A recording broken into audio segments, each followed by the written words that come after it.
Good afternoon, everybody, and welcome to a regularly scheduled DSCA board meeting. And boy, what a difference a week makes. At this time last week, 70, 80 mile an hour winds, and our hearts go out to the people who are affected by this, particularly those in the south. So it's just awful.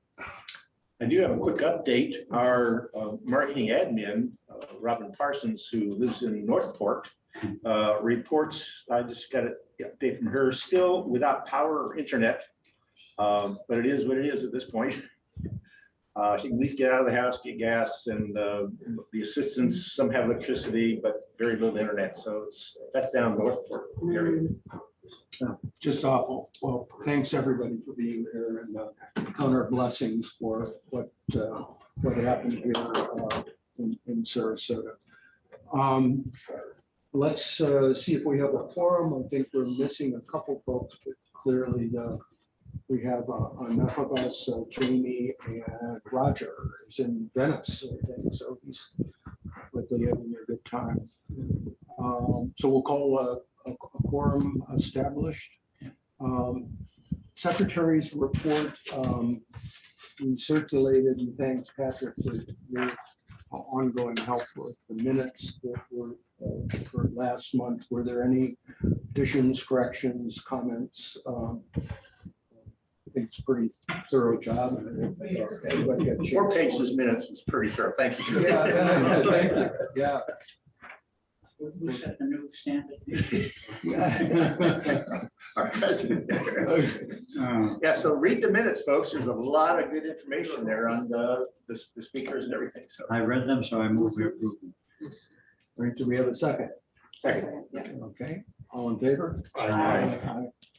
Okay, Is somebody taking minutes? yeah, Supposed to be. Clark has volunteered, and I will try and We'll see where I to- put the agenda.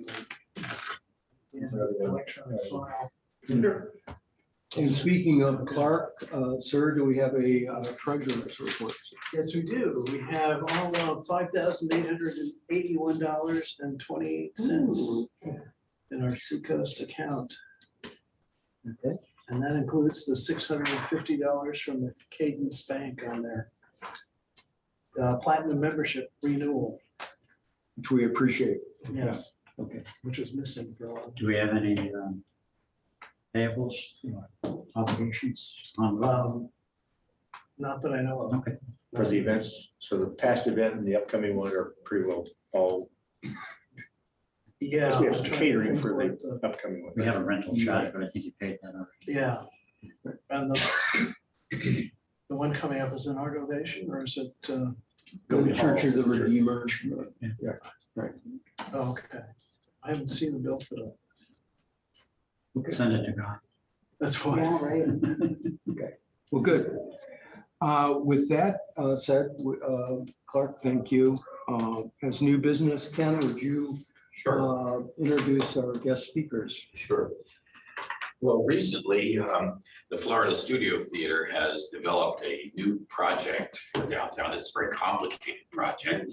And so we've invited them to come today and describe the project for us and perhaps answer some questions that we might have about it. And the lead is Richard Hopkins, who is the producing artistic director of Florida Studio Theater. He's been there since 1980. That's it. That's correct. The roots of the theater go back to 1973, however. And under his tutelage, as you've seen, particularly in the last few years, the theater has grown substantially. So, and with on Richard's left is Patrick Mulva. Patrick is the lead donor on the project, and the project's going to bear his name, right? Is that correct? It is. And Patrick is the retired vice president controller of ExxonMobil Corporation. Then we have Alan Anderson, who is the architect of record for the project, and Joel Friedman, the best land planner in the state of Florida. How much do I need? Okay, so Richard, would you like to take it away? Let me open up. Thank you very much. And thank you for giving us time to talk to you today about this. We've been working on this project for several years. First of all, why did we even start it? The first driver was parking. We noticed that we were having real parking problems in downtown Sarasota, and we said, well, if the city's not going to build more parking, we need to. And this is before they built Palm Avenue, and even after Palm Avenue garage, we still need more parking. Because on big heavy dates, when they do a big fair or arts fair or something downtown, it's very disruptive to our subscriber base, and our audiences are coming in. They're used to parking in certain places, and all those places are gone, and their tents set up, et cetera, et cetera. So we need more parking. While we were looking at that, we also said, well, we also need better housing for our visiting artists. We own 18 properties around downtown Sarasota, houses where we house actors, directors, designers when they come in to work for us. They come in mostly from New York, Chicago, and some of the big cities. But those houses are all scattered all over downtown Sarasota and in states of disrepair. So we did an analysis, can we renovate them, et cetera, and said, no, best thing to do is start from scratch and sell these properties. They've got good value right now, especially. So parking, housing for our artists. And as we did that, we said, oh, we're running out of seats in our cabaret theater program. So while we're at it, we should build another cabaret. It's not that we're ambitious, it's just that we have needs and our audience has needs. So what we came up with, and we've been working with Alan Anderson on this for a number of years.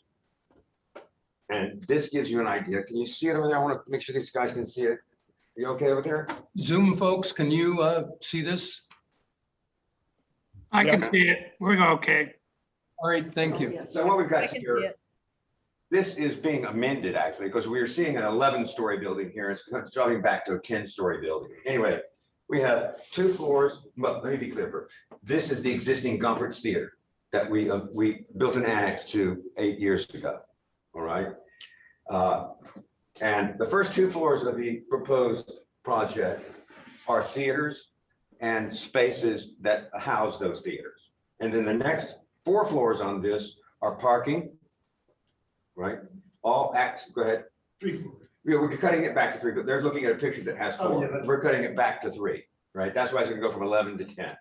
So this picture you're looking at has 4 floors. We're cutting it back to 3. Access from the rear, from the alley. So you cut off either 41 or you'll cut off a Coconut, come down the alley, take that and drive into this. The original proposal had 178 parking spaces. This one has about 138 parking spaces, which is a nice boost for us. Then on top of that, we have 5 floors of housing for our artists. And while we were at it, what we were noticing was that everybody who works for Florida Studio Theater does not live in Sarasota. They don't even live in Sarasota County. They live in Manatee, or well, some live down in Port Charlotte, right?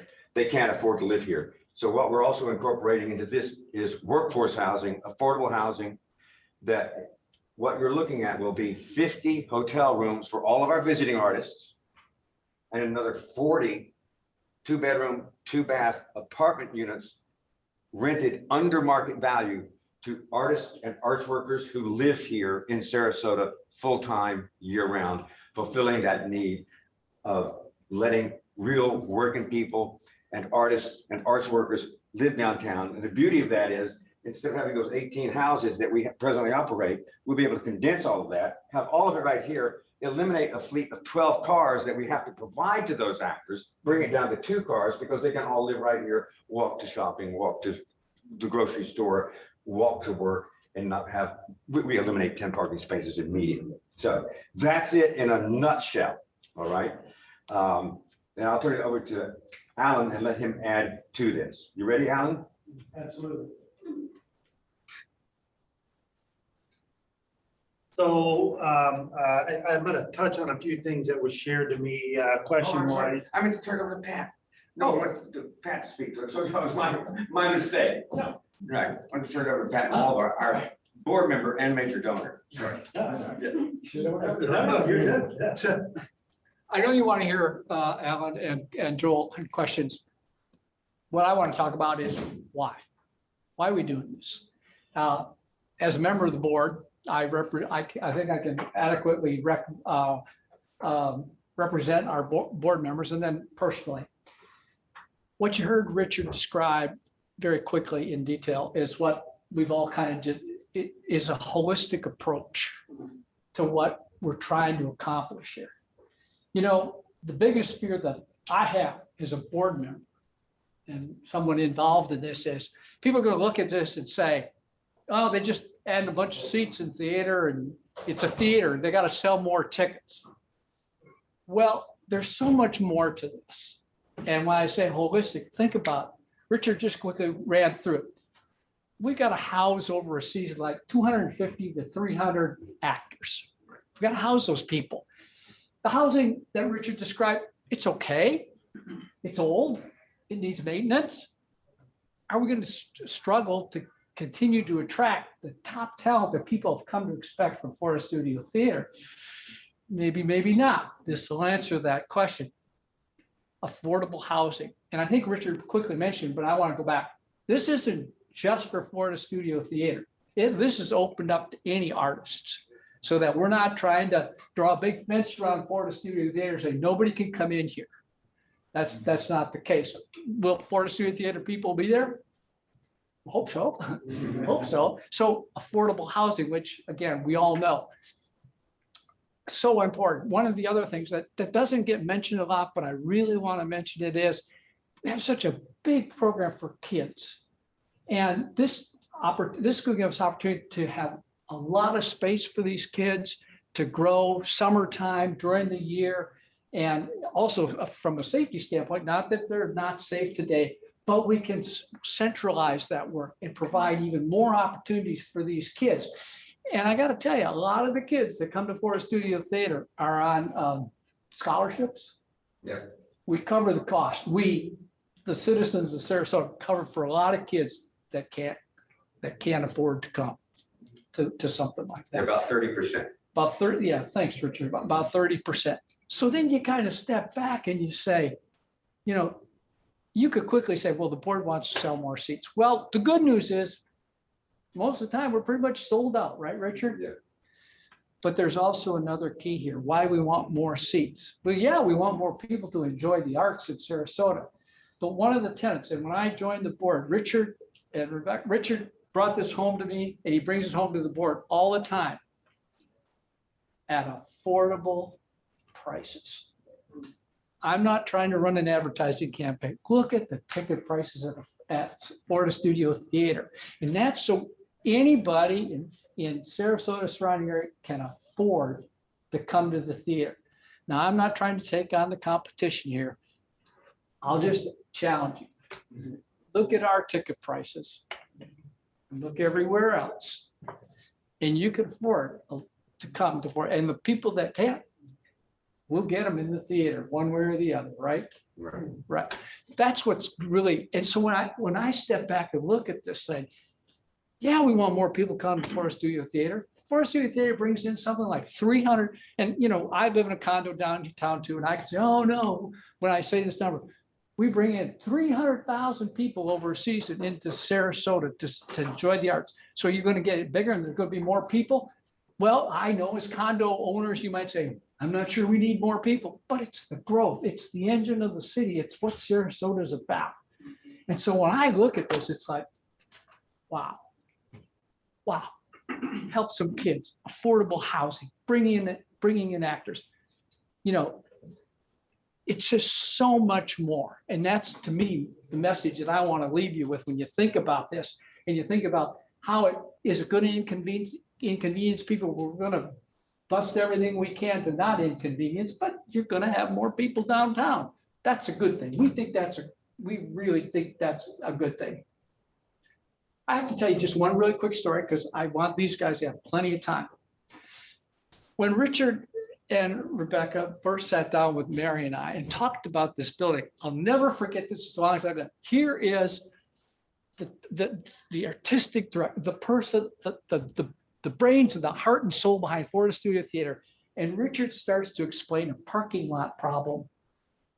And I looked at him and I said, Richard, did you ever think in your career of directing and involved in the arts, you know so much about parking? And he kind of said, well, you got to know about that. And I was sold because that's the approach for us. They know what they're doing. We know what we're doing. And so I'm going to turn it over to the experts. But if I left you with any message from the board and myself personally, this is something Sarasota needs. This is something that addresses a lot of different agendas in the city. And yeah, it brings more people to Florida Studio Theater. So we can't really ask for any more. So we're always looking for people to have good things to say about Florida Studio Theater and about this project. So I think that's everything I've got to say. And I'll turn it over to Al. Thanks, Pat. Now it's your turn, Alan. Well, I'll just hit on Richard kind of went over the project a little bit. I'll hit on So they can see on the screen there too. closer here. Here's the chair. I'll go over a little bit of more detail of the things in here. I know there's been some questions there. I'll touch a little bit on some of those questions, try to answer those, but obviously here to answer some of those questions just in case I don't hit them all. Have been fortunate to be involved with Florida Studio Theater since about 2009, 2010. Worked on the renovation of the Gomperts and the addition at the corner there. So I was involved with them at that. And actually, when we talked about, we've been working on this for a while, somewhere around 2016, I think we started kicking the tires. That started about housing because they were trying to consolidate their housing needs. And so we've kind of gone back and forth, kicked the tires, the needs and stuff. But then the reality of the parking issue really is what kind of got us having to say, wait a minute, we've got to look at, because when we look at this lot, the lot is that we're working on, that this is on, it's about 105 deep by 200 feet long. So it's about 21,000 square feet. So in the city codes, you got to remember, allow you to do certain things.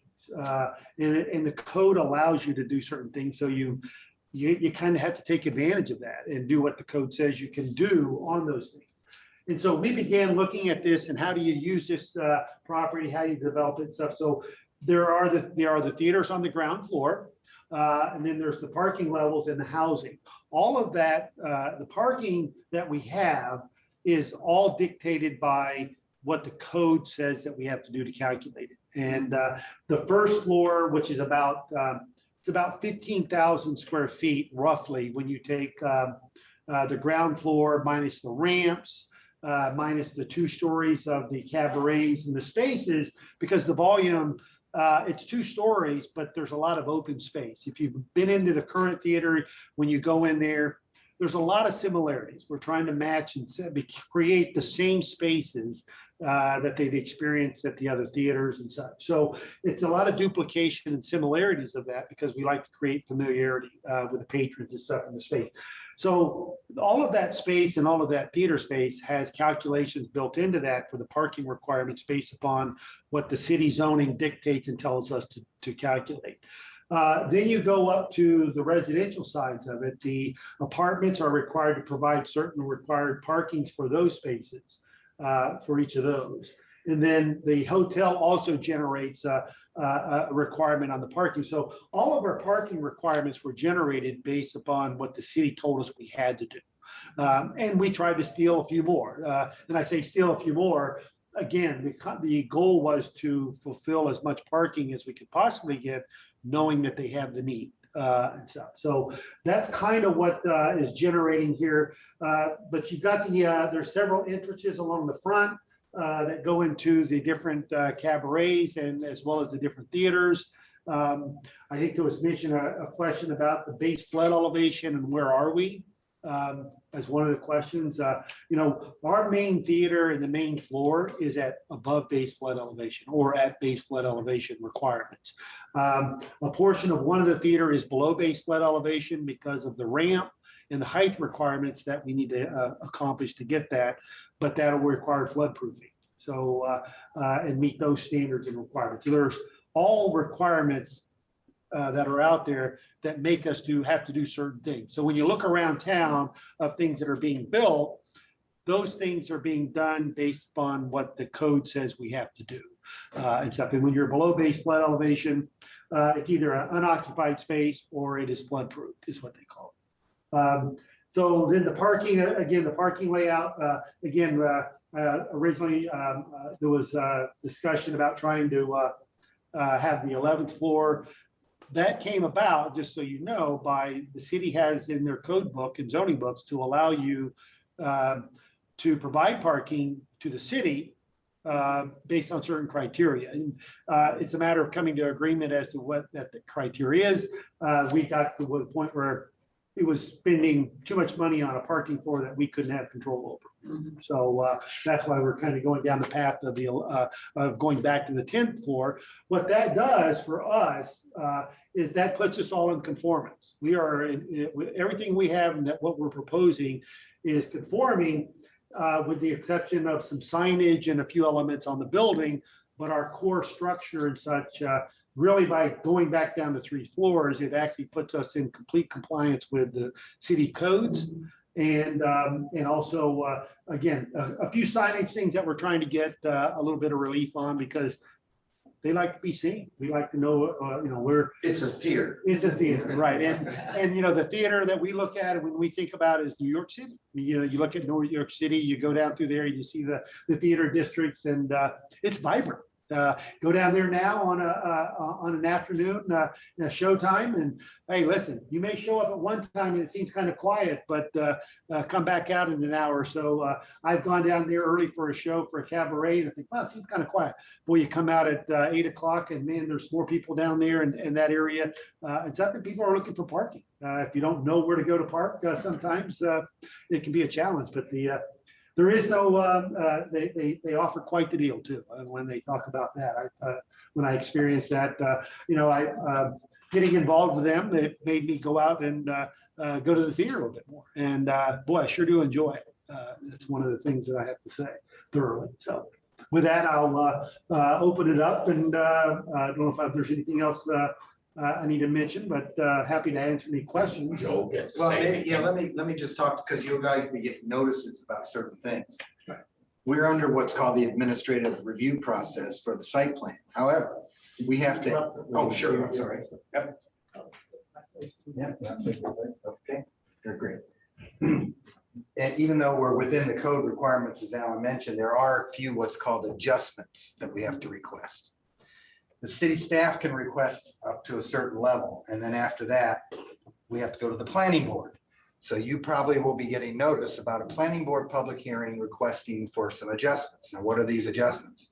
Number one is going to be where we're locating this parking. Because we have, again, I don't want to get too much in the weeds, we're bounded by 2 primary streets, it's called. I always say the P stands for pedestrian. You're not allowed to put parking up close to your property line. You're supposed to set it back at least 20 feet. Well, if we do that, forget parking. It just won't work. As Alan mentioned, the lot's only 105 feet deep. But we can ask for an adjustment, because we do have these 2 primary streets, to bring the parking out to the property line, provided we screen it and all that. That's why you can't really tell that's parking. So that'll be an adjustment with the planning board that we're going to have to request. I'm not sure. I think now that we've removed the issue with the 4th level parking, the only other adjustments you'll see is related to the signage. So we're going to try to have one public hearing for both adjustments. Other than that, there are some issues with regard to access, how we're going to get into the alley. Hopefully, with all of your support, we can get a little cut in one of the medians in Coconut so that people can turn left. If you're heading north on Coconut, turn left into the alley instead of having to do one of the wonderful U-turns we're all learning how to do. Other than that, this is a great project, I think, and Alan's done an awesome job. Just real quickly for folks, this space is Coconut, is that correct? Between which streets? This is First Street. Face first. Face first. Which side is Coconut? Then the existing theater wraps around Coconut. So we'll be what's called consolidating all the property. This space right here is Coconut. This is the side that goes to Coconut. This is the existing theater. From the city's zoning point of view, we're gonna have one big lot though. And that's why. Can you talk a little bit about the apartments and the hotel rooms and all? I mean, are 2 bedrooms, 1 bedroom? Sure. The way they're set up are they're 2 bedrooms with a common living area in the space. Each of those bedrooms have a bathroom, private bathroom. There's a kitchen area. They're about 1,100 square feet, I believe it was. We've kind of tightened them up in order to get our numbers right and stuff. But for the most part, when you look at other housing and stuff that's out there, I hear 2 bedrooms at 800 square feet and 900 square feet. I believe these are right around 11 to 1200 square feet is what we're at. But there's a kitchen area, there's a dining area, there's a living room area, but then the bedrooms are roughly 10 by 12, 10 by 14 square feet and stuff, with balconies, these balconies that will look out over onto First Street as well. So so actors will be living there permanently? Well, the apartments are for the affordable artist housing to offer local people that live here. The 50-unit hotel, those are all 1 bedroom or 1 room efficiencies. What you have is you have a kitchenette, you then have a sitting area, and then you have a bedroom. If you think about it, kind of your standard hotel that you go into your hotel, the ones that have, some of them have a long kitchenette, and then you'll have the bathroom on the one side, and then you'll go in and there'll be 2 king size or queen size beds there. What we've done is taken the location of where our second bed would be and created that into a sitting area. So those people have their own space to go in and sit down, sit in a living room area and relax and live in as though they were living in an apartment. So these are actors who'll be here for a couple of weeks or? Yeah, I think 3 months or a month. Yeah. Actors in the main stage are here typically for 12 weeks. So you've got 3 weeks of rehearsal, 8 or 9 weeks of the run of the show. So that's about 12 weeks. Our cabaret artists are here much longer. Those shows run 18 weeks. So that's almost a half a year. So who's going to be in the hotel and who's going to be in the? Visiting artists are in the hotel. Okay. And the affordable housing are Permanent. actors, directors, designers, opera people, symphony people, people who play guitar at the Gator Club, etc. Artists are bona fide artists and will meet a certain income line with us. We haven't finished all of this, but they're gonna have to meet a certain income line and be in need. In other words, if they're making $300,000 a year, they don't fit that need, right? They have to meet a certain income level, and then they can get affordable housing from us. And one of the things, let's say, like you said, the season is on, so hotel rooms that aren't available, Florida Studio would be able to rent them out just like a normal hotel. Oh, right. Yeah, I'm a huge fan, and I think what you're doing here is very commendable, and I mean, all the power to you. What is your timeline on this? What is that? And also, as far as the other theater, I mean, there's so much charm there. What will happen with what? We don't expect anything to go away. Okay, so nothing is going to go away. This is just going to be an add-on to that. And then what is your timeline? When do you? With the grace of God, we hope to break ground in March or April Okay. of 23. And then with a completion. Takes about 24 months to complete it, but we hope to move in phases to recognize the huge inconvenience on our audience for 2 seasons, 18 months minimum to get that core and the garage built. So we want to get in there and open that garage as soon as we can to get our audience back into that, because we're building this on a lot that presently parks about 40, 45 people, 40, 45 cars a night. So we've got to get that reopened and get it back to the 140 it's going to be serving, so we can start solving some of those parking problems. That's our first priority. Then we'll open the housing, and then we'll start opening the theaters, and we'll face those theaters usually about 6 months apart. I tell people that opening a theater is like buying a new piano. You have to tune it. And you have to get. Yeah, as an example of that, when we did the renovation of the Gomperts and stuff, we actually got that to a certain stage. We actually opened up the Gomperts for a quick show for a period of time. They continued, that show ran for a little bit. We continued to do some completing the lobby. Then we began on the cabaret. We started getting the cabaret going while the Gomperts was actually up and running and shows were going.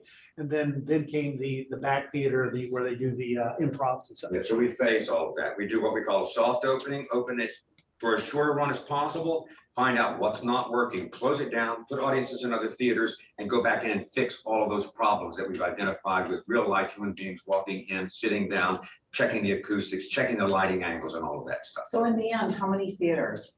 8. theater. With a total seating capacity of a little less than the existing Sarasota Opera, because our theaters are all very small and we stagger those openings. Now, one of those theaters will be dedicated strictly to children's theater, to Keating, and because that program is growing.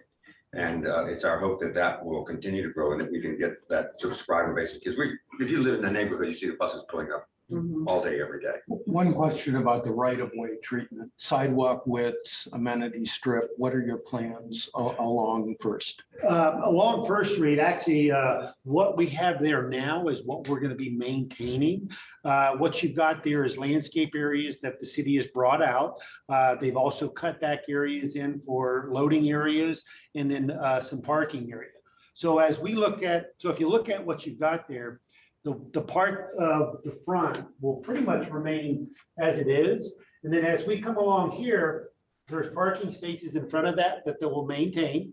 But then also we're going to extend that parking across the front, potentially loading. We haven't kind of determined that because we got the entrance to the other theater here. So, but it'll be very similar to what is there. And what we're also looking at is what the landscaping is there. And the question there, whether they're palm trees or whether there are other similar trees that they have downtown, the saying goes, the right tree in the right location. We don't want to put it, we'd love to put some big oaks there, but big oaks aren't going to be the right tree for that. So really, we'll have to look at it aesthetically, what's going to meet the city requirements, but then also put the right landscaping there. Yeah, let me add to that, because what audiences really love at intermission, pre-show and post-show is to be able to come back out into the fresh air. And it's a luxurious sidewalk right now as existing with a minimum 10 feet of width on those sidewalks. Yeah, I'm not able to immediately picture it, but I mean, DSCA has been a strong advocate of canopy trees. The city's green space policy calls for canopy trees when appropriate. So particularly, and we'll look at that as an option. We've got one of the better landscape architects, Phil Smith, who's done a lot of work down through the downtown, and some of the plans that are out there. So, yeah, I think the one comment, and I think I would speak for the board in our green space committee, that we would certainly encourage you to do everything possible for the canopy trees. Looking at some of those, There's real opportunity there. Absolutely. Can I bring up the F word and the C word? C word cost F for financing? Is Pat going to carry the whole thing? Or do you have an estimated? That I would have to turn over to, well, that's where we're working at right now, is we're working at what the costs are. Obviously, when we began this project, we were at one realm of budgeting. But as we've seen the cost escalation of things, that's what we're trying to work through the details of what the final costs of those are. Let me be very transparent on that. When we started this project, we could build it for $28 million, right? We have $20 million pledged right now, and we know we can sell our other existing property for at least $8 million. So we're okay on that. The problem is it has almost doubled since we started this. So in fact, that occurred just over the pandemic period. So that's the problem we're wrestling with right now. It's not like the prices are creeping up. The prices leapt up. Yeah, they just overnight. And so it's been pretty brutal, and we're dealing with that and saying, well, hey, can we raise 50 million? And it may be more than that. It may be less than that. If we turn the corner and find out, we're going to know more about it. So that's not the happy part of this picture today.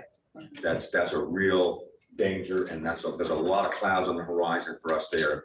But we've got a great community, and we've got good fundraising skills, a good staff, a great board of directors, and we're going to wrestle it to the ground and get it fixed. Would this qualify for any TIF tax incremental funding? No. I've got two questions. Okay, Ken, go for it, and then I think we better All right, wrap I it have up. two questions, one for Joel and one for Richard. Joel, I believe there's split zoning in this block. Does it affect this project? No, it's just to the west. Okay. Richard, can you speak to how this compares to the kind of housing that's available to artists in other communities? Is this unique to Sarasota? Is it leading edge kind of effort to house Actually, traveling artists? a little bit of both. This idea is being picked up by a few other people, especially in the larger cities in Chicago and in New York. We based our housing idea of affordable housing. Now, let me back. Okay, you got the hotel. That's not a new idea. But it is a new idea of setting it up as a hotel. Many theaters build buildings and put apartments in them and put actors in there. We decided to run it as a hotel so that we could have individual rooms, which is what our actors asked for, individual kitchenettes, so they can live alone. The advantage to us is that when that person moves out, we can rent it. So that becomes an income driver for us right now. That's a plus. If we were to operate that today, if we had it today, we would be at 51% capacity year round on average, but there are obvious peaks at the winter and so forth, right? So that's the hotel. On the affordable housing, we based the affordable housing idea on Manhattan Plaza in New York City, which if you're an artist, you would know about it because there are two grand towers between 42nd and 43rd, 8th and 9th Avenue, two 40-story towers that were going to be luxury buildings and went belly up. City went in, bought them. Anyway, long story short, it's for artists, period. Affordable housing for artists and the people, some of the people who were moved out of that neighborhood when they built this. And you've got artists living there with great views of the river. And that's the only place in New York City today that an artist can live. But is there anything like it in a city of our size? No, there's nothing like it. This is going to be really unique to Sarasota. Makes us proud. Sure. It's gonna be great. Okay, just one last question, and we got to move on. We certainly enjoyed this, but Peter, you have one Yeah, question? with opportunity of a hotel and so forth, and first floor, is there any commercial space, coffee bar, little breakfast shop, I mean, for hotel residents, off the public? I hope not. We manage enough. We've actually looked at, we're gonna have a little restaurant in the front, but in order to meet the tax codes, we can only operate that restaurant for our patrons. Otherwise, we get into, we become a for-profit, and we're not for profit. So you're operating only as a not-for-profit, you don't have an umbrella for unrelated business income, capital, so you just have that one corporation? That's right. You may want to think about an umbrella later. We've explored that pretty thoroughly with our tax credit. Yeah. Okay, and there is just one. Great one- project, but I had asked the survey, so we get on tape here. During the 2-year construction, will sidewalks on First and Coconut all stay open with scaffolding? The sidewalk, I would say on the north side, the place where we're working, probably will not stay open. Hopefully there will be enough passage for our audience. We're the ones that are going to be inconvenienced by it because that's our audience there. On the south side, no problem. But on the north side, when they're building there, my assumption is that part of it will be blocked a little bit. Although from what I've heard from the contractor, they're expecting to put the crane in where the elevators will go. And that won't then infringe on that area, which is great, but I'm not hopeful. Well, so many other ones downtown are blocking sidewalks so they can put their cranes and their storage Oh, I know. on the public realm. I know. And I we know they appreciate can do it if, because of the. We're gonna try to stay out of your way because it inconveniences all of our audience as soon as we start getting on that sidewalk. We bear the brunt of that. You know, there's no other business on that side of the sidewalk. Well, and keep in mind also that when we talk about 24 months of construction, we will be going vertical for 24 months. That's the good thing about it. And so you can start minimizing and pulling back some of those disruptions to a certain amount. Because as they're going up, if you've noticed some of the ones out there, you know, as they're going up, they're starting to fill in the blanks. They don't just go vertically and then start over again. They're basically building things and closing the building in so that when they get to the top, they're pretty much done with the outside stuff and then begin to start working inside. So in the location of the crane is a key element that has been a discussion on that, whether it's at the elevator towers or whether have even talked about potentially a notch into the building and then being able to go up, finish out, and then fill that last part in as they're walking and coming out of the building. So there has been some very creative thought to that, trying to stay be conscious of disruptions. To the neighborhood. Listen, thank you so much for coming and Thank you, guys. appreciate good luck to you on this. It's exciting. It's never fast enough. Yep, thank you all very much. Thank you, everyone. Thanks. Thank you all. We have no new members. St. Kristen is not here. I don't think we have any new associate members. Moving on to old business. And I don't know how many of you have followed the meeting of September 19th, where the planning department brought forward a number of matters related to the comp plan and inclusionary zoning, etc. It's hard to recap that meeting. Oh my gosh. There must have been 35, 40 members of the interested parties speaking. Let's just cut to the chase. The commission approved 5 new ordinances, and the Patrick helped me with some of the terminology here. The comprehensive plan adjustment. The most notable element affecting downtown was the increase in density that was, it was proposed initially that density be increased from 3 times in downtown core. Its current density, which would be 150 an acre.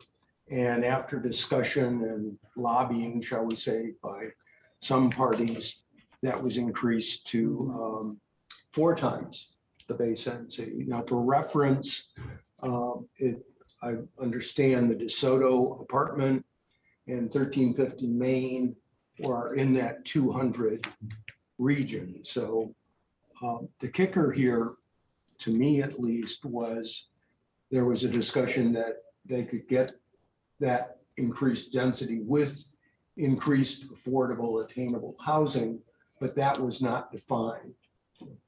That is to be handled, and again, chime in, Ken, Patrick, if I'm saying anything wrong, was to be handled in the zoning text amendment discussions that will occur presumably in early 23.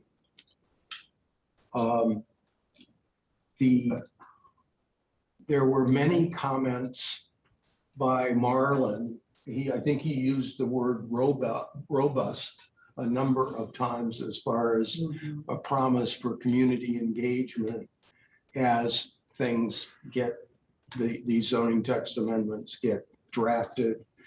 But I know I'm recalling him using robust or a synonym for that on a number of occasions. The other aspects that were passed is the Park East overlay, went ahead, the mixed use changes along the corridors, principally 41 and Fruitville. What am I missing here? Anybody? I mean, it went, we were in 4-to-1 votes on most of these, with Commissioner Jen being the person voting no. On the 7th. David, did she say why? Was it different for each vote, or was there a pattern to why she was saying no? It's a good question. I'm not sure I can answer that. I think there was. It kind of seemed like her whole pattern was slowing down the train, but I think right. that was the whole thing. She wanted Citizen more out, time. citizen. What's the rush? especially comprehensive plan, you know, you got 6 months more. Why can't we take it a step at a time? That was on each one. Well, DSCA took a position, which was to give us more time, that the rush to put all this out there and to get it done before Commissioner Brody is off the commission means that the residents aren't really getting much education. In fact, the layout of what they're doing and why they're doing it really was never explained as to which of these things are to produce potentially how many attainable units at what level. If this plan is proposed, ends up with 0 attainable housing at 60% or below, does that meet the need that was talked about 3 or 4 months ago when Brody and Cobra came out and said, here's our current status and here's our needs. That housing report said what the needs are. And as I understand, they had a high number of needs at the 60%, 80%, some at 20%. So the question is what they're proposing, is it going to meet the needs? And I don't see that. And I think that's where a lot of people push back and said, you're proposing a solution, but does that solution in fact address the core problem? It certainly allows developers. So that's where I think what was trying to be doing is get more information so we could be Well, sure. it doesn't seem like they have justified the change by showing the need. I think a lot of people have been saying that all along.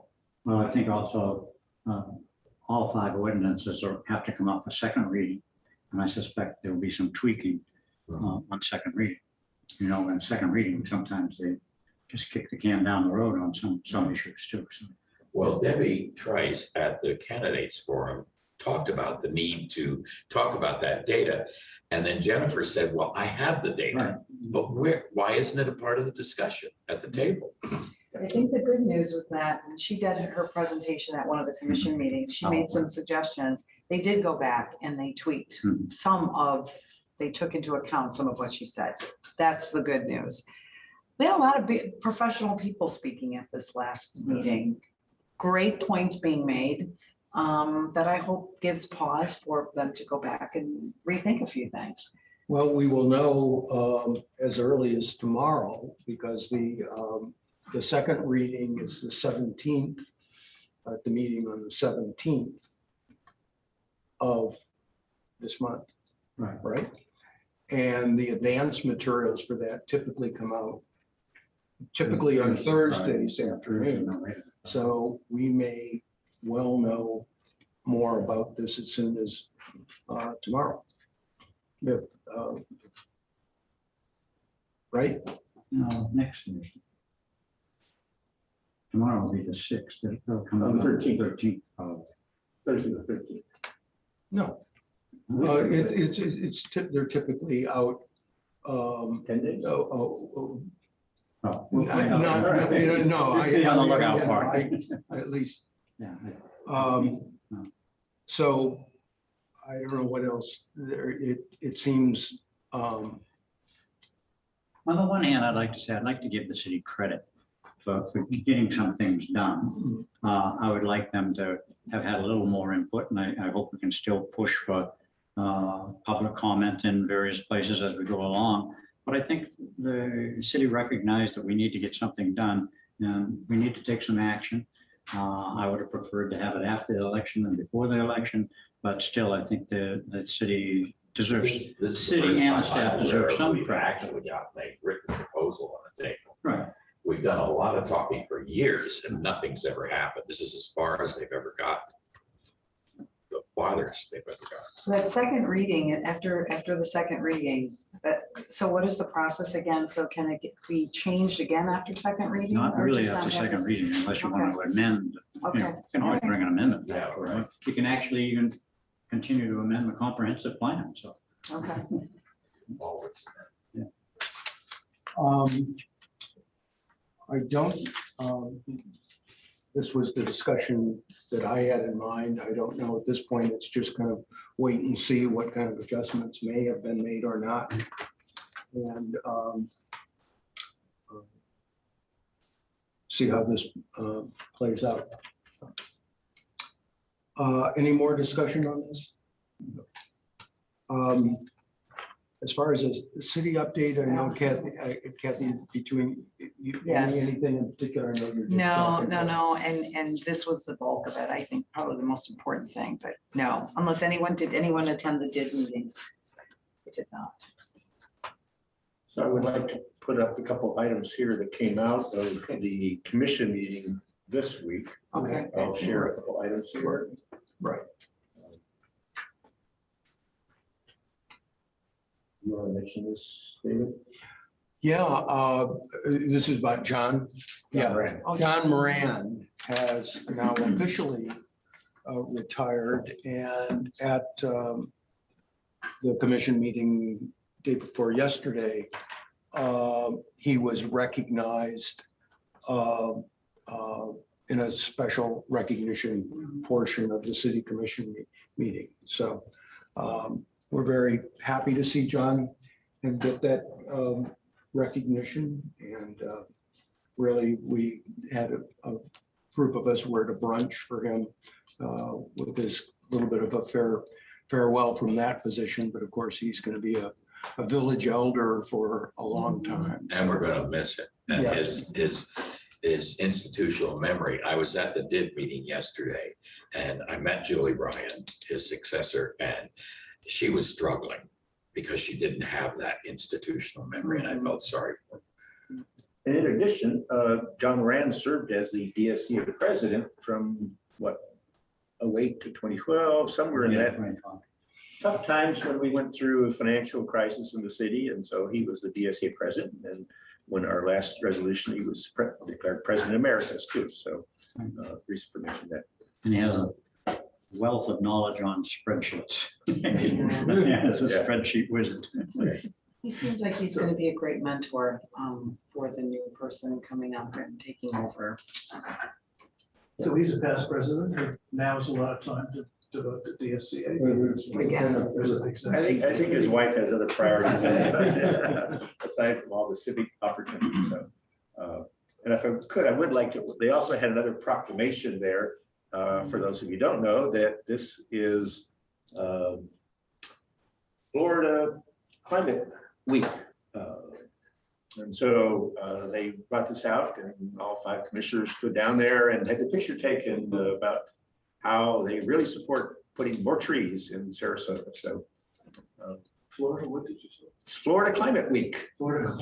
Yes, I put on the, it was in the packet that went out here. I actually embedded in here the URLs, the links to those organizations to read more about it. There's actually a series of lectures for Florida Climate Week, virtual lectures that are going on the rest of this week. So I encourage folks to take a look, go to the website.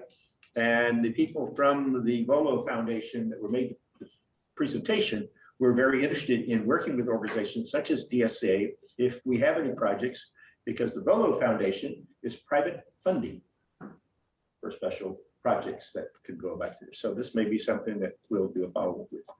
Okay. Okay, thank you. As far as my report, you will have seen, speaking of spreadsheets, my look at population growth.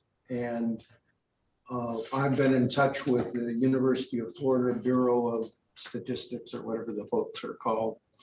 And the fellow was kind enough to send me estimates for population for 42 years.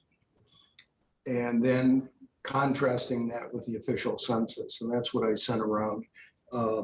We all feel, or a number of us feel, that the census, there was an undercount of some kind. There is some hypothesis by this fellow that dwelling units, there's a little bit lower number of people per dwelling unit. And there may be a slight uptick in seasonal residents. That's his hypothesis. But I think it's 3 things: that there's a feeling that the 2020 census was undercounted. According to the University of Florida, they were off 5%, almost 5%. So, but whatever is the case, since the 2020 census, we now have 2 years of they've rebooted, so as to speak, to the 2020. Now they're doing their estimates for 21 and 22. And they're showing, their estimates are showing about a 3% growth over the last 2 years. Now that would be half of the growth for the decade between 2010 and 2020. So something's, something's just, but from the construction that I am kind of tracking, with about 1,500 units currently under construction just downtown, with another 700 planned, I wouldn't be surprised if this decade wouldn't, be a 12% increase or something like that. So we will see. And there's vacant land downtown still. And projects keep a coming, at least rumors of. More pocket parks. Yeah. So any questions on this? I just wanted to share it. I mean, it's taking not my numbers, I'm just aggregating numbers from either the census or these official. Now, I do note that for some state and federal funding purposes, those numbers are used. So they're important, can be important for money reasons, not just academic wringing our hands about how much growth we're having. So I have shared this with Kelly Strickland and Pat Robinson for what it's worth department. So that's all I've got on that. As far as other remarks, I don't think that I have any that wouldn't be included as we go through the committee reports. So, okay, great. Moving on, Ken, you have anything in addition? Yeah. I think I think it was either Joel or Alan mentioned that some of us would get notices about some official actions that need to be taken in order to approve the project for Florida Studio Theater. So we might want to take a look at that when they come out and see whether the board wants to take a position. Do they have to do that on an adjustment, the 500-foot rule? He said adjustment, so it would be a notice in the downtown, so the DSCA would receive a notice, yes, And of that, but it's only of a planning board. I'm not sure even goes to the CC. It depends on the type of It's adjustment. a variance, it would go to the Board of Adjustment, wouldn't it? No, not downtown. Adjustments go to the planning board, the downtown, outside of the downtown, that go to the Board of Adjustments. Okay. But there are some that the planning board can approve without it going to the commission, city commission. So I don't know if the nature of Well, their adjustments. Anyway, whatever happens, if we get notices, I think we ought to take a look at it, see if we want to take support it. A couple of other things that I'm doing in the arts area. Some of you know that I was working on a diversity public art project downtown in Bayfront Park. I've given up working with the city. For 5 years. I was batted around, told I had to do one thing and another. I would do it, and then something else cropped up, because there's no process, and because none of them are qualified to deal with public art, either on the commission or on the staff. So I'm working with Joe Gruters, who said he would help me. He would find a spot for it. So last week, the Sarasota Observer published a column that I wrote about the Van Wezel replacement hall. I don't think the public is really aware of the condition of that building. And I took a tour of it, and I reported on a lot of the problems that exist in there. There are a lot more that aren't mentioned in that column, but will be over time. And so I also written a letter to the editor of the Herald Tribune, which will be in either Friday or Saturday, talking about the water problem, because there's going to be a 14 to 18 inch sea level rise by 2015 in Sarasota Bay. And that's going to 2050. 2050. 2050. Did I say something else? I don't know. I just clarified. Did I say 15? You'll be another 25 years older. Yeah. You're just- Yeah, yeah. Just a We're gonna get flash. buried in Wichita. You're gonna. So the problem, there is also already flooding occurring. It's occurring in the elevator shafts. It's occurring in the basement.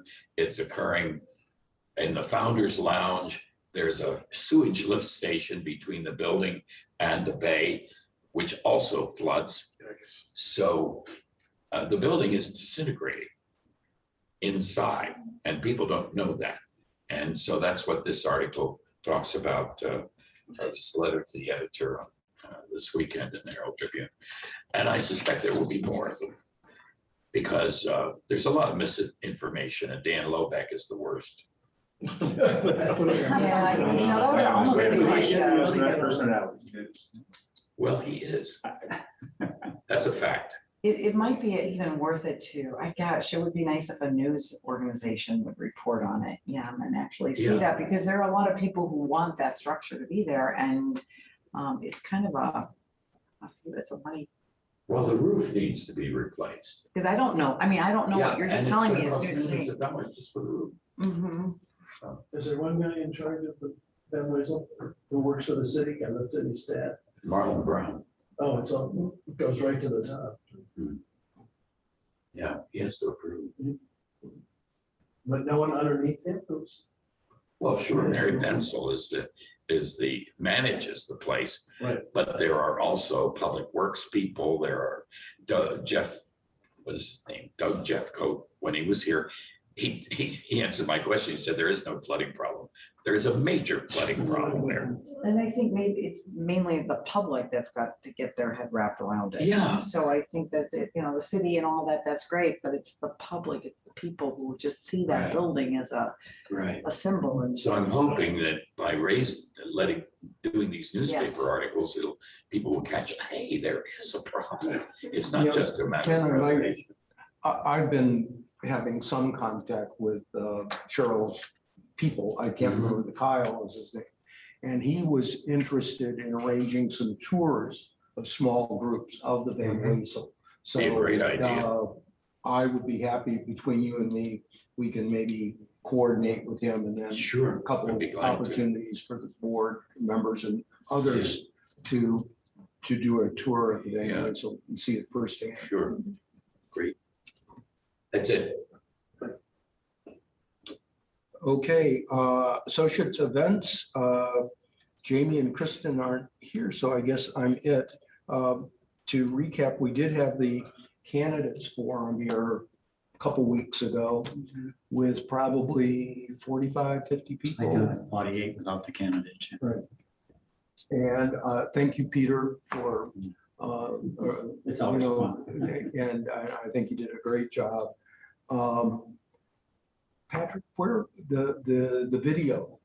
The video is, I had uploaded it to our marketing staff, Right. who were then going to upload it, do their magic, and then upload it to YouTube last week. Right.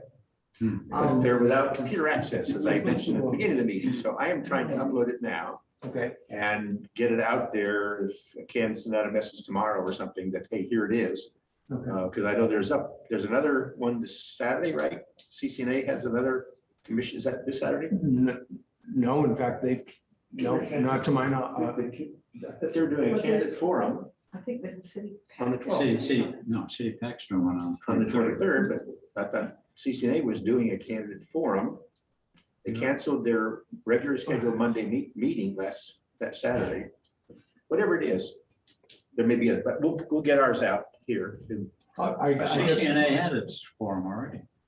that was when there were 6 candidates. They're doing a second Doing a one. second. So If they're doing one this weekend, we'll I guess my point is, our forum may take on added importance, if you will, to fill a void. I know the City Pack one is 3 weeks from now. Yes, yes. And early voting, mail voting could will have begun pretty shortly, actually, the ballots. Right after that, I think there's only 8 days of early voting this year. Well, that's early voting. I'm talking about mail. Or mail voting, yeah. Mail voting, it should be in our mailbox Should. any, should have been mailed any this day. week. Yeah, so. Okay. Here's the notice about the upcoming event. And as of today, we had 77 people registered. I have reached out, I was promised an article in the Herald Tribune, and I've reminded Derek Gillum of his kind of commitment to do that. And then Jamie tells me her contact at the Observer has, she's recontacted that person to help us publicize things. It's on me still to get to Larry Murphy with advance information, because we want as much advance information about the processes and so forth. I was about to bug him again, and of course, it hit the fan last week with the storm. So I'm trying, and we'll work on that. I'm also working with Nick Patel for what kind of help he might be side door and this kind of stuff. But I think things are moving ahead with the plan, and I think we'll probably get some additional publicity on this and hopefully drive that number. What was the 77 reservations so far? 77, yeah, 70 plus, I think 7 guests or something like that. May I ask a question? Uh-huh. Is the Federation of Longboat still involved or no? The Federation of Longboat has been, I've reached out to their president and asked him to publicize it. I will do it again, but we certainly would welcome their participation. Okay. So, and I believe the last I heard, their director of planning, Alan Parsons, planned to attend the event. So for what that's worth. Green space. Nothing other than the proclamation I mentioned earlier. Okay. And Peter? The board gave me some authority to reach out to another group with regard to homeless situation in the city like ordinance. I did, and then things have gotten backed up since then. So I will have to pick up the reach out again, because then we had the commission meeting, and then we had the hurricane, and then have it scheduled. Now I do have a meeting tomorrow morning with Deidre from the new, I call her the Captain Stiff, the new Captain Stiff, the coordinator for homeless programs in the city. So, and we have decided that she and I and members of the homeless committee will take an opportunity to meet together once a month. I'm gonna meet her tomorrow. We'll never set up a schedule and an agenda of items so that she can help us keep abreast of what's happening in the city, and we can help her understand what the residents' interests are. And then on sit and lie, that's gone into a black hole. Yeah, well, yes, it has. Yeah. It has. It's a push for people to speak or to write letters in for the last commission meeting where that was brought up. Not so much pushing for it one way or another, just for an explanation as to what happened. So I haven't gotten anything back yet. Yeah. Health and safety. Nothing really, except I did just get something, maybe you did too, about there's an event that's going down by Rise and Nice, collecting things for hurricane relief. And it's mainly donations and the Red Cross. So I think that's going to be a part of Fresh Friday. And the other thing I wanted to ask Peter, I don't know if you've gotten any wind of this kind of ties into health and safety regarding, and seemed to be a lot more presence here in Sarasota. I don't know if it's just coming up from Venice, St. Pete's, or I know, so it's St. Pete's, but More homeless? yeah, Northport, Fort Myers. I've just noticed quite a bit more in your faces. And Well, it comes in waves. We know that it ebbs and flows.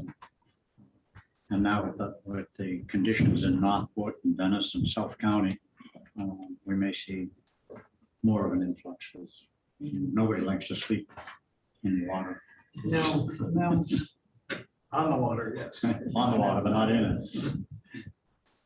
And you're meeting with Deidre is Tomorrow. Tomorrow, okay. Does Deirdre have a last name?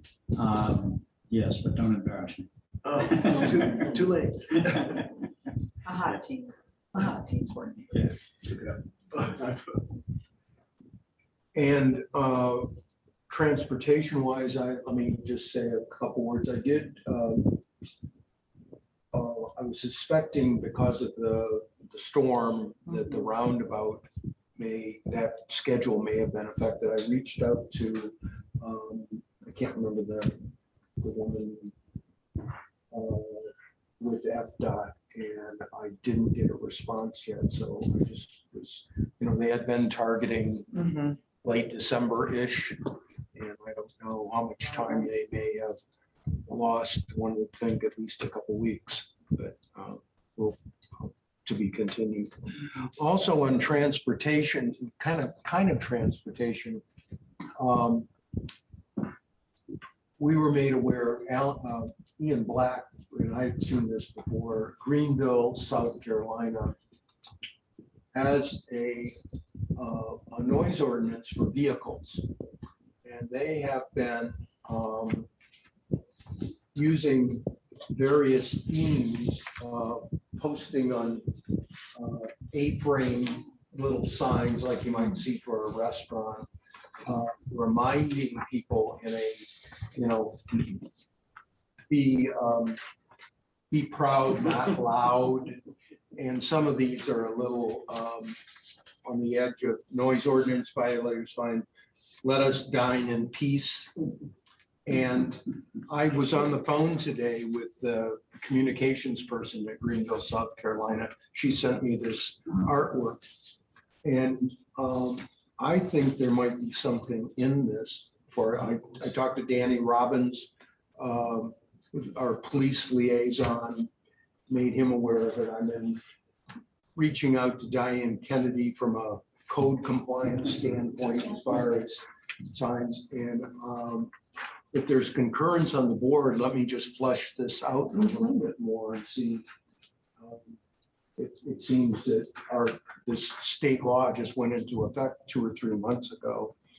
And our police have said we're issuing warnings, for a period of time now. They would potentially be issuing citations.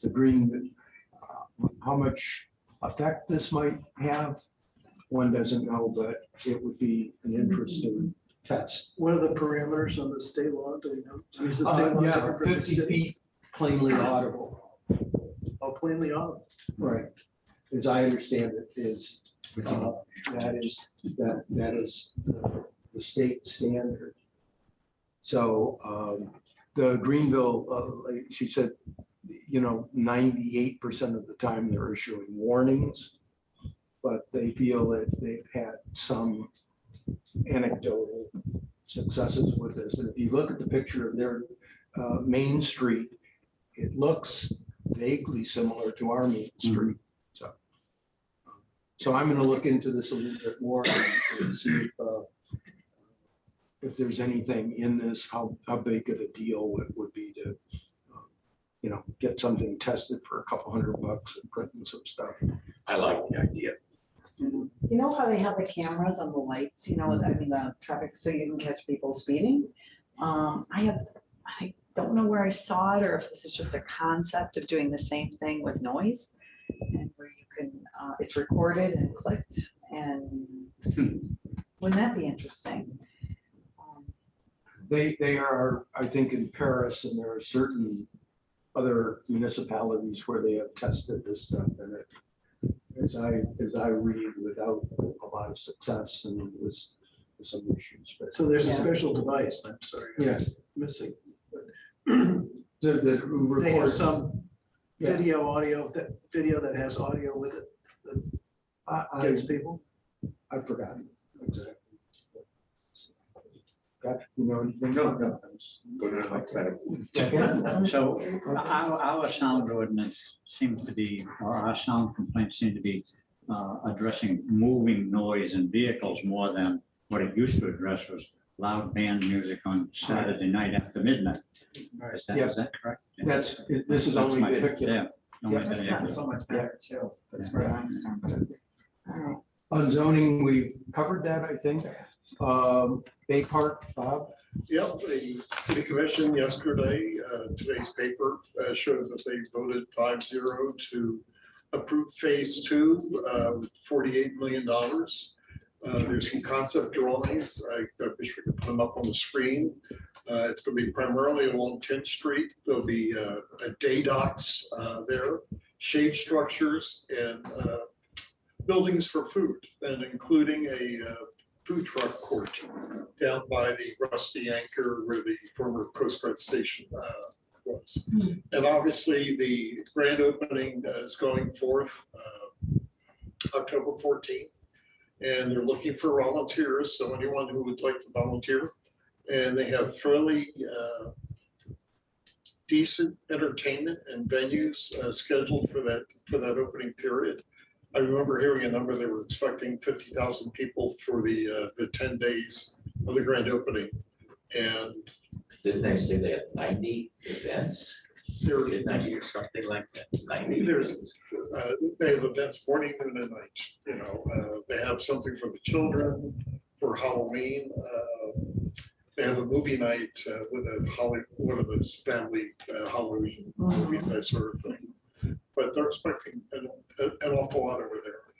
And I think the phase 1 with the shade structure is the process going in. And obviously they're building on their concept drawings is shade structures along almost from Tamiami out to the water, a shade structure right along that whole area. So obviously being where we are here between 10th and 11th Street, we're pretty excited that we can walk right across the street for the what they call the Canal District.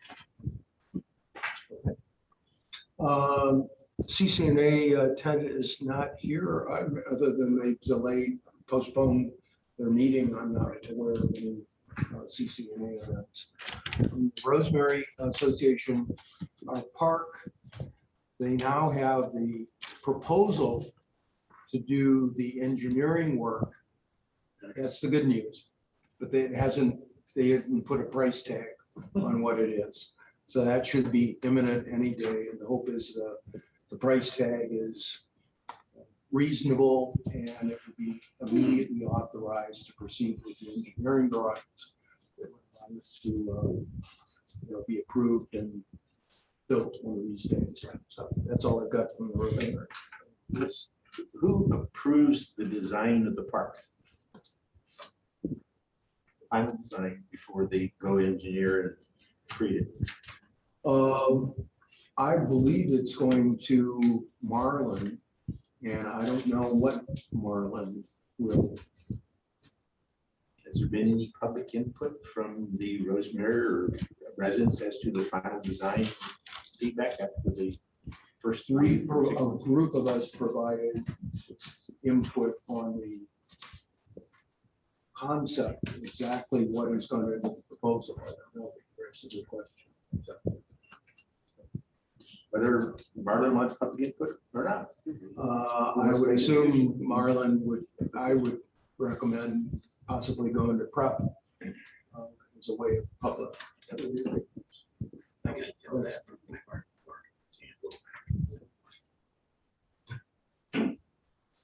Okay. Platinum Associate News, we got, thanks for you folks attending. Some of you folks got some new news for us that you would like to share, so please. Terry, you want to be first? Come on over here and so you're visible. Hey, everybody, I'm Terry Phelps and I'm with Soco Tech Consulting. We're an engineering firm.